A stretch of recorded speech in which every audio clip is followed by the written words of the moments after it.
Hello hi అండి. Welcome back to our channel Devi's diary. నేను శ్రీదేవి. ఎలా ఉన్నారండి అందరూ? నేనైతే చాలా బాగున్నాను. మీరు కూడా బాగున్నారని అనుకుంటున్నాను అండ్ ఇంకా బాగుండాలని కోరుకుంటున్నాను. సో ఇవాళ మన డైరీలో వీడియో ఏంటంటే తాటి ముంజుల మిల్క్ షేక్ అండి. ఈ సీజన్లో మనకి ఈజీగా దొరికే తాటి ముంజలతో మిల్క్ షేక్ ఎలా తయారు చేసుకోవాలో చూద్దాము. తాటి ముంజలు చూడండి, నేనైతే ఇక్కడ ఒక గిన్నెలో తీసుకున్నాను. శుభ్రంగా స్కిన్ తీసేసి ఉంచాను. మనకైతే ఈ సీజన్లో చాలా ఈజీగా దొరుకుతాయి కదండి. తాటి ముంజులు అంటే లైక్ చేయని వాళ్ళు ఉండరు. ముంజులే అంత టేస్ట్గా ఉంటాయి, ఇంకా వీటితో మిల్క్ షేక్ తయారు చేసుకుంటే ఇంకెంత టేస్ట్గా ఉంటుందో చూడండి. నేనైతే తయారు చేసి చూపిస్తాను. అలా స్కిన్ తీసేసుకొని ఇలా ఈ ముంజుల్ని ఒక మిక్సీ జార్లో వేసుకొని, అలాగే ఒక 2 టేబుల్ స్పూన్స్ షుగర్ వేసుకొని, కొద్దిగా పాలుని యాడ్ చేసుకొని, కాచి చల్లార్చిన పాలండి ఇవి. కాచి చల్లార్చిన పాలని యాడ్ చేసుకొని ఒకసారి బ్లెండ్ చేసుకోండి. ముంజులు బాగా లేతవి తీసుకోండి, అప్పుడే టేస్ట్గా ఉంటుంది. ఇలా డైరెక్ట్గా బ్లెండ్ చేయకపోయినా చిన్న చిన్న పీసెస్లా కట్ చేసుకొని అయినా వేసుకోవచ్చు. నేను లేతగా ఉన్నాయని చెప్పి డైరెక్ట్గా వేసేసాను. తర్వాత ఇందులో కొంచెం పాలని యాడ్ చేసుకొని క్రీమీ టెక్స్చర్ వచ్చేలాగా బ్లెండ్ చేసుకోండి.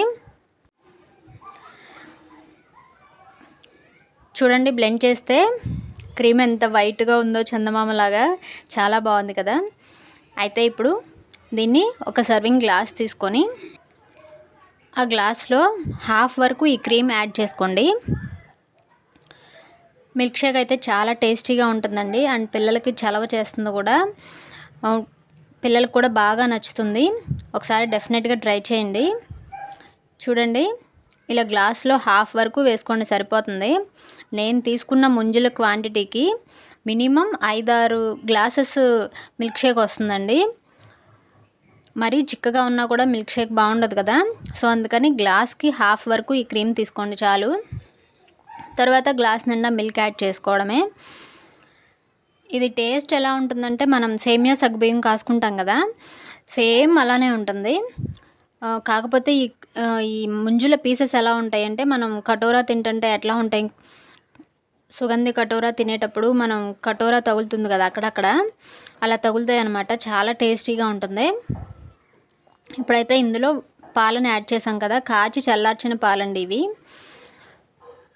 పాలను యాడ్ చేసుకొని తర్వాత కొద్దిగా ఇలాచీ పౌడర్ వేసుకొని, తర్వాత బాదం పప్పుని చిన్న చిన్న ముక్కలుగా కట్ చేసుకొని పైన సర్వ్ చేసుకుంటే మన ఐస్ యాపిల్ మిల్క్ షేక్ అయితే రెడీ అయిపోయిందండి. చాలా టేస్టీగా ఉంటుంది. మీకు కావాలంటే ఐస్ క్యూబ్స్ యాడ్ చేసుకొని కూల్గా కూడా తాగొచ్చు. నేనైతే ఐస్ వేయలేదు. చాలా హెల్దీ రెసిపీ ఇది. మీరైతే ముంజులు ఈరోజే తెచ్చేసుకొని మిల్క్ షేక్ తయారు చేసుకొని టేస్ట్ ఎలా ఉందనేది నాకు కామెంట్ చేసి చెప్పండి. చాలా టేస్టీగా ఉంటుంది. చూడండి, ఇప్పుడైతే ఇలాచీ పౌడర్ వేసాను. తర్వాత బాదాంని చిన్న చిన్న పీసెస్ లాగా కట్ చేసి, తర్వాత ఒక జీడిపప్పుతో సర్వ్ చేశాను. ఇప్పుడైతే మన మిల్క్ షేక్ అయితే రెడీ అయిపోయింది. చూడండి ఎంత బాగుందో. టేస్ట్ కూడా అట్లానే అదిరిపోతుంది అసలు. మీరు కూడా డెఫినెట్గా ట్రై చేయండి. అండ్ ఈ సీజన్లో మనకి చాలా ఈజీగా దొరుకుతాయి కదా. ముంజులు ఒక్కటి కొనుక్కుంటే చాలు. పాలు, షుగర్ ఎలానో ఇంట్లోనే ఉంటాయి. ముంజులు ఒక్కటి కొనుక్కొని ఈ మిల్క్ షేక్ని అయితే రెడీ చేసుకొని తాగేయండి. ఈ ముంజుల్ని కొనేటప్పుడు చక్కగా లేతగా ఉన్న ముంజుల్ని కొనుక్కోండి, అప్పుడు ఇంకా టేస్ట్ చాలా బాగుంటుంది. చాలా క్విక్గా తయారు చేసుకునే రెసిపీ కూడా ఇది. అండ్ ఈ వీడియో కనుక మీకు నచ్చినట్లయితే వీడియోస్ని లైక్ చేయండి, అలాగే మీ ఫ్రెండ్స్కి, రిలేటివ్స్కి షేర్ చేయండి. మరిన్ని వీడియోస్ కోసం మన ఛానల్ని సబ్స్క్రైబ్ చేసి పక్కనే ఉన్న బెల్ ట్యాప్ చేసి ఆల్ అనే ఆప్షన్ క్లిక్ చేస్తే నేను కొత్త వీడియో పెట్టగానే మీకు నోటిఫికేషన్ అయితే వచ్చేస్తుంది. ప్లీజ్ వీడియోస్ని అయితే లైక్ చేయండి. Thank you.